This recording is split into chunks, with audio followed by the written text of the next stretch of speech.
Welcome to Matters Financial and Geopolitical from a Frontier, and thank you kindly for stopping by. Do have a look at the full session, the Mindspeak session with Aaron Rambui, the music maestro. Very interesting insights into the music industry as we find it today. Macro thoughts go back to 29th of September 2014 when I said the point I'm making is that the dollar has just started getting going. There will be blood in the water. There is a small window if we want to be the sharks, and I remain extremely bullish. I'll put up the photograph of the shark as well. Home thoughts, I read The Body Artist by Don DeLillo over the weekend. In it, he said the word for moonlight is moonlight. This made her happy.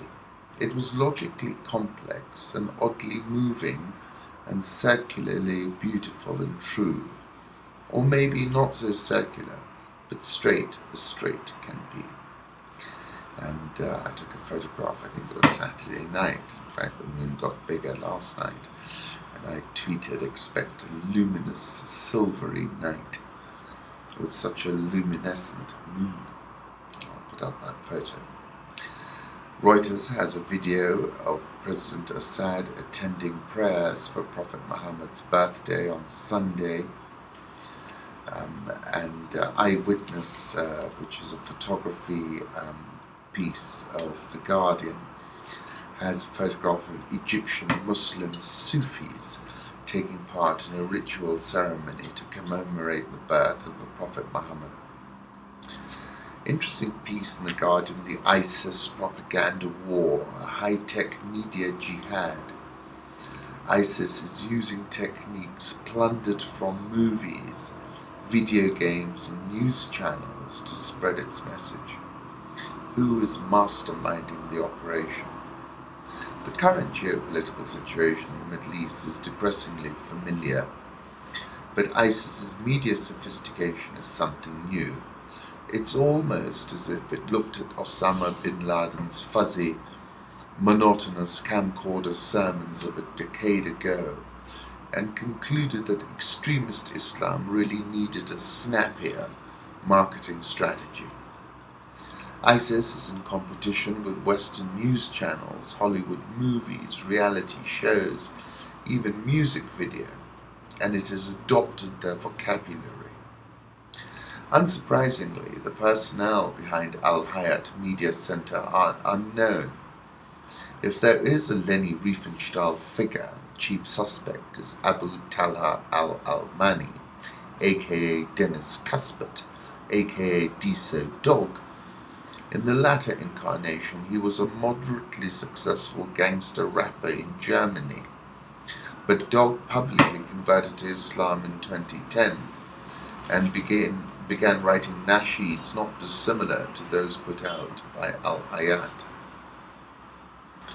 And I referenced this before, obviously Westgate, the social media conversation that alleged Al-Shabaab Twitter handles were in charge of. And I said, IS and the likes of Al-Shabaab have proven accomplished and frightening and frightful exponents of the 21st century digital ecosystem. That was last year. And I said to them, what is so fascinating is that their media efforts all point west. The richest hunting ground for these new 21st century serial killers or terrorists is among the disaffected in the Western world. I saw a snippet of a new Adam Curtis documentary, and I put up the link, and it's fascinating. It's talking about how we're constantly destabilized by the facts as they are reported to us, and this constant state of destabilized perception is essentially a method of political control. Look at that link, it's very interesting. It took me to Mao Zedong, a revolution is not a dinner party, or writing an essay, or painting a picture, or doing embroidery. It cannot be so refined, so leisurely and gentle, so temperate, kind, courteous, restrained, and magnanimous. A revolution is an insurrection, an act of violence by which one class overthrows another.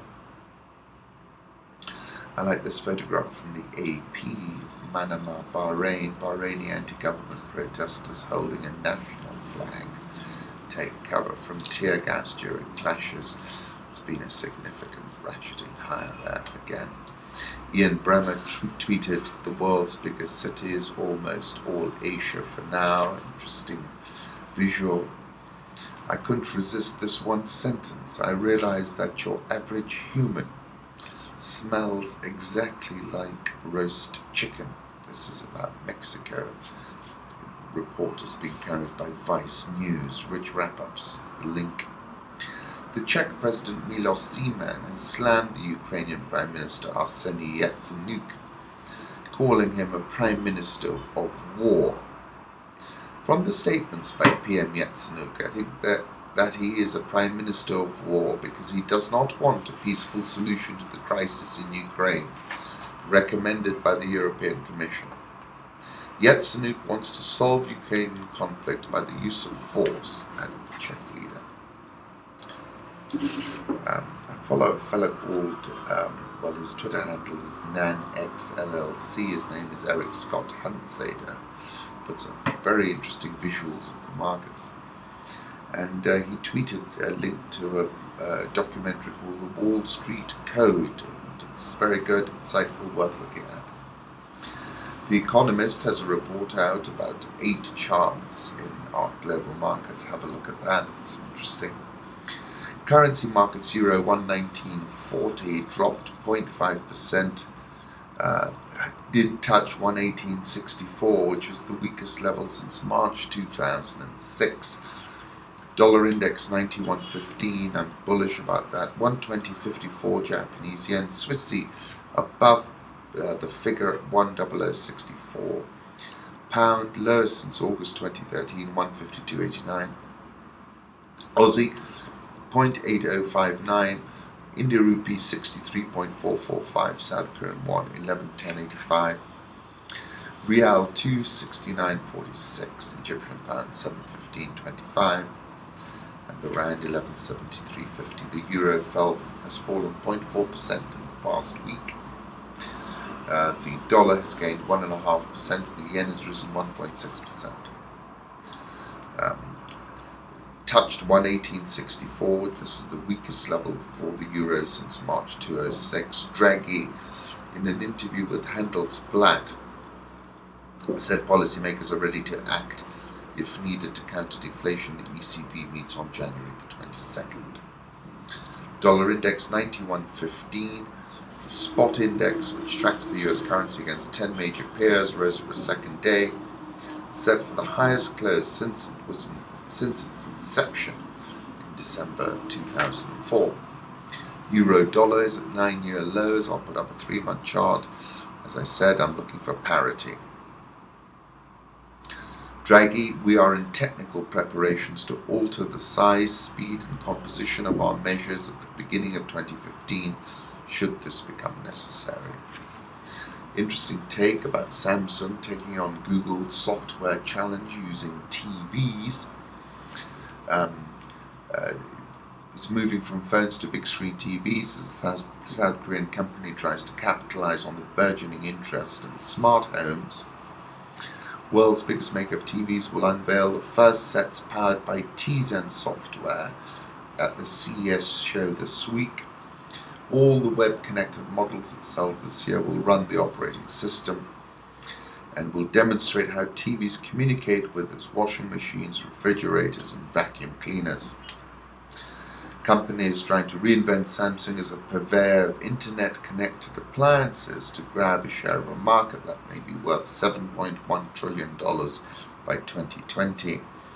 In smartphones, there's no chance that Samsung's Tizen can edge out the two dominant operating systems. But in TVs, Samsung may have a chance. Helped by Samsung, LG, and dozens of other producers, Android runs about 84% of smartphones. That splinters the pool of profits. With many vendors losing money in a crowded market, Apple only has 12.3% of the market, but it has much greater control over every stage and a slice of each transaction. The value of an operating system is like intellectual property. You get a piece of the action regardless of the minor changes, and you get to set the rules of the game. It's much more preferable for a giant like Samsung to be able to steer its own fate. There certainly is a limit to just being a hardware maker without having its own operating system. It's positive for Samsung to brace for the next new battle, where all products will be controlled under one software platform. Can't resist this headline in Bloomberg. Exactly where did the selfie stick come from?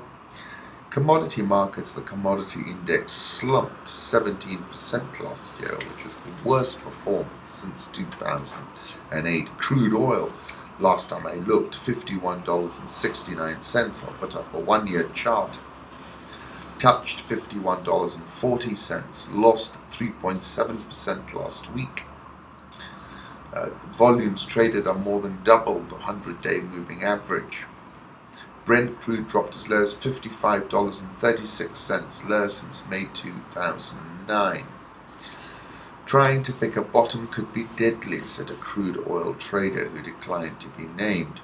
So it's around $51.69 on NYMEX, and on the 13th of October, I said the conditions, and I will explain them momentarily, are optimal for a complete washout. A blow-off bottom was a more earthy description in my time, down as far as $50 a barrel. Put up a one-month chart as well. Gold is holding up, proving very sticky. Chinese buying apparently, 1193.66 last. I'm still a bear. Andy Warhol was the top-selling artist at auction in the past years. Increased competition for the most expensive segment of the market drove global art sales higher. And I like I like many Warhols. I like the Chairman Mao one, and I also like the Marilyn Monroe one I'm going to post on the podcast. In 2013, DP World had a 5.1% market share in world container port throughput. That's interesting, isn't it? That come from absolutely nowhere. Moving on to Africa, I live for the Gambia, and I will die fighting for the truth. No human being can do anything to me, my government or the Gambia. It was not a coup. It was an attack by the dissidents based in the US, Germany, and the United Kingdom, Gambia. Jeffrey York has written a piece in the Globe and Mail, in Africa, ethnic fault lines and iron fists bode ill. The year ahead will be a crucial test of Africa's diplomatic and political institutions. Can they halt their internal conflicts before they turn into the kind of near-permanent wars that have scarred much of the Middle East and Central Asia? Clearly, we spoke about this frequently last year. I called it the insurgency tail risk in part. It continues to spike higher. AFP tweeted a photograph of Burundian soldiers. Apparently at least 100 were dead in a Burundi attack by a rebel group. After 5 days of non-stop military operations, the armed group which attacked Burundi has been wiped out by our security forces. In total, we killed 105 of them and captured 4 out of a total of the 121 who entered Cibitoke province from the DR Congo. Falling oil price poses tough challenge for West African rulers. This is Times Live. Again, I've written about this. Some of Africa's most entrenched leaders are facing an unprecedented challenge from an unexpected foe, falling oil prices. Rulers of a cluster of nations along Africa's oil-rich Atlantic coast have long used crude revenue to consolidate their power, reward political allies, and subsidize basic goods and services.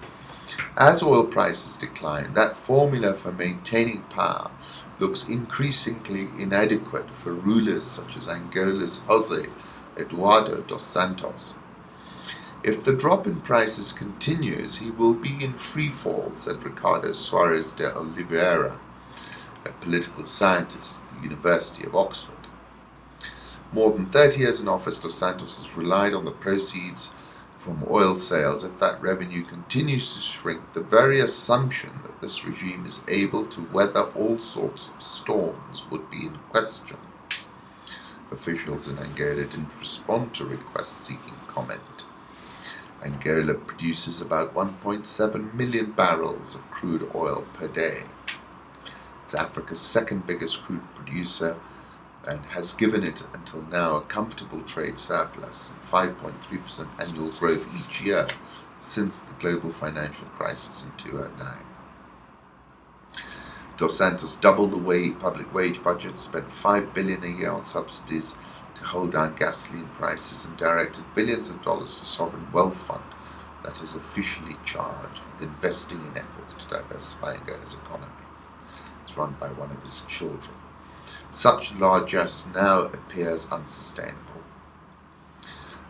Jose Miranda, manager for Australian-based engineering contractor Oricon Group, said Angola's government has cut spending so drastically that his contracts for water and road projects are down by a third this year. Same tensions are reverberating across the continent. Cameroon, Gabon, Equatorial Guinea, Teodoro Obiang, and basically, I think it's a game changer in 2015, and it's going to put enormous pressure. And the lesson from Ouagadougou is that it's all about speed and what Virilio calls escape velocity. And I think suddenly you've got laboratory conditions for exactly that to happen. Oil is the main source of cash for South Sudan as well. The total oil income was $3.38 billion last year. Production fell by a third to 160,000 barrels per day. But the petroleum minister said that after deducting $884 million in payments due to Sudan and loan repayments of $781 million, the government was left with $1.71 billion from its oil revenue. Interesting data: Africa air traffic registered growth of 1.5% versus international scheduled passenger traffic growth of 6.3% growth in 2014.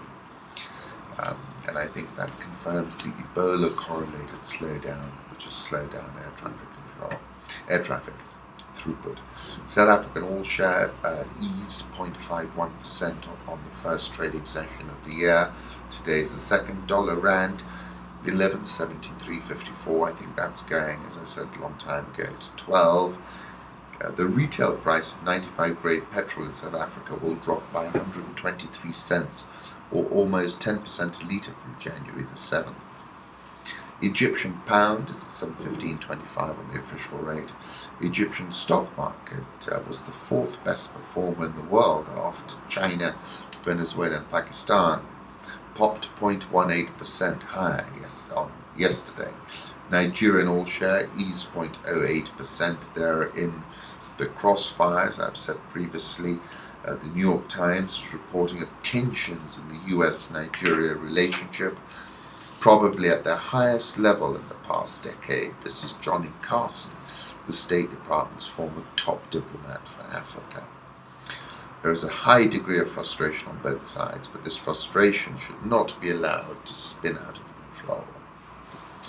In Stuttgart, officials at the HQ of US AFRICOM offered a bleak assessment of a corruption-plagued, poorly equipped Nigerian military that is in tatters as it confronts an enemy that now controls about 20% of the country. Ounce for ounce, Boko Haram is equal to, if not better than, the Nigerian military, said one American official. When the Pentagon did come up with what it calls actionable intelligence, from drone flights, for example, information that might have indicated the location of some of the guards, turned it over to the Nigerian commanders to pursue. They did nothing, the Information Africa Command officials say. Now, there has been a lot of friction, but also Nigeria fell in line on the Palestine vote of the UN, and for that I'm sure they'll get some respite. Islamist militants have overrun an army base in the remote northeastern Nigerian town of Baga, two security sources said on Sunday. It's pretty clear that the Boko Haram are on the front foot. Wall Street Journal has a hashtag Boko Haram is winning. Ghana Stock Exchange bounced 1.1816% on the first trading session of the year. I was quoted in a Wall Street Journal article, Mobile Pay in Africa, Heidi Vogt. Across Kenya, mobile money is breathing life into micro-business. Companies whose business models are based on mobile payments have shown how targeting some of the world's poorest customers can not only pay but also be a promising way to grow. Small digital transactions are fueling new ventures, from insurance to loans, and pointing the way for other companies that want to reach the global poor of the bottom of billion. I said the mobile phone made the bottom of the pyramid viable as a business opportunity. If you're taking $1 off 1 million people, that's a reasonable revenue stream, but it wasn't possible to do that without the mobile phone. Official data from Zimbabwe shows that over 4,600 companies closed shop between 2011 and October last year, with nearly 64,000 workers losing their jobs. Industrial capacity utilization slowed for a third straight year running to 36.3%, according to the industry body. Max Rosa has tweeted, the younger generation in Africa is much better educated. Coming to Africa, I wrote this piece at the end of the year. The piece I wrote yesterday, I have not received it, I'll put it in the email tomorrow. I said the year has flown by and here we are holding the remains of 2014, well we were. And like sand, it will all slip through our fingers. I have a ritual which you all know by now, which is to gather up the family, pile everything into the car and head off to the coast. You need to concentrate on the Mombasa-Nairobi road as the main artery for the region, and everything is trucked up that road. And I find that act of concentration wipes my mind clean, hollows it out of crude oil, the euro, the dollar, Nairobi Securities Exchange, and any other price sequences or patterns that have imprinted themselves in the image repertoire of my mind. As we drove down, we noticed a lot of preliminary work on the standard gauge railway. The original Lunatic Express was built around the turn of the 20th century. More than a century later, it is clear that Kenya has embarked on the second iteration of the railways. There is evidently momentum behind the SGR, and the build-out will represent a meaningful net gain for the economy going forward. The tourist economy, which I was experiencing down by the coast, is worth well north of $1 billion a year. And I was experiencing it at Swahili Beach in the south coast, listening to the Indian Ocean breeze and anticipating my boat trip to see the dolphins. We didn't see the dolphins, unfortunately, though we saw a turtle that swam around underwater with it, and I did. And I said, tourism is going to remain a drag on the 2015 GDP. There is no silver bullet. Once upon a time, we used to count elephants on our road trips from Mombasa to Nairobi. This time we were counting foreign tourists, and they were very thin on the ground. We have a fabulous offering, but it's been shot down in the insecurity crossfire. Israeli prime ministers always talk of a period of calm before entering into any negotiations with the Palestinians. The tourism sector needs a 12-month period of calm before it can recover. Places that depend on tourism, for example, are particularly susceptible to perceived instability, said Nassim Taleb in the latest edition of Foreign Policy, in a piece titled The Calm Before the Storm, why volatility signals stability and vice versa. The key words are perceived instability. It's all about the perception. We live in an always-on 24-hour world, and we yet to see the plan which bends the perception curve. We have not reached a fire sale moment at the coast, but directionally it's headed towards a denouement. And for those of us who have a longer term and institutional memory in these respects, we know what that fire sale can look like. Let me loop back to the markets. Tallow oil has fallen 46.673% in 2014. Africa oil fallen 72.589% over the same period. If East Africa and Kenya oil and gas were listed on the Securities Exchange, they would be the worst performing counters bar none. Tallow oil and Africa oil are hoping for a Hail Mary pass. I'm afraid it's not going to happen. Oil prices will stay lower and for longer than any prediction I have yet seen. We could see an average price of $50 a barrel through 2015, which is around the break-even price for our oil. We are similar to the shale producers in the US, and just like they have been carried out, so are we. The Nairobi Oil Share posted its third consecutive winning year. Big cap stocks like Safaricom, KCB and others kept the oil share moving forward. The NSE 20 found it much harder going, and it's touch and go, but it did close better, closed higher. And I said, this bifurcation is signaling a two-tier, two-speed market. Taking everything into the mix, 2015 is a year when investors need to be quick on the draw, have their wits about them, and be prepared to turn things around real quick. The new year 2015 will not be a buy and hold year, it will be a trading year. On that note, I'll put up a photograph I took of Mombasa Island from English Point. Kenya shilling is above 91, which is a fresh 2011 low. Nairobi Oil Share gained 0.21% on its first trading session of the year. NSE 20 gained 0.09% first trading session of the year. I was looking through some old photographs and I found one of a leopard in a tree in the Samburu, which I like. M-Shwari is offering 6-month loans to smartphone buyers. Customers can now borrow to buy smartphones. Safaricom said in its annual report, by breaking the price barrier jointly with handset manufacturers, Safaricom has managed to grow the number of smartphones in our network to 3.1 million this year, from just over 400,000 in 2012. Deloitte is on the spot over its role in the Mumia sugar accounting scandal. That report is on Business Daily. Once again, welcome back.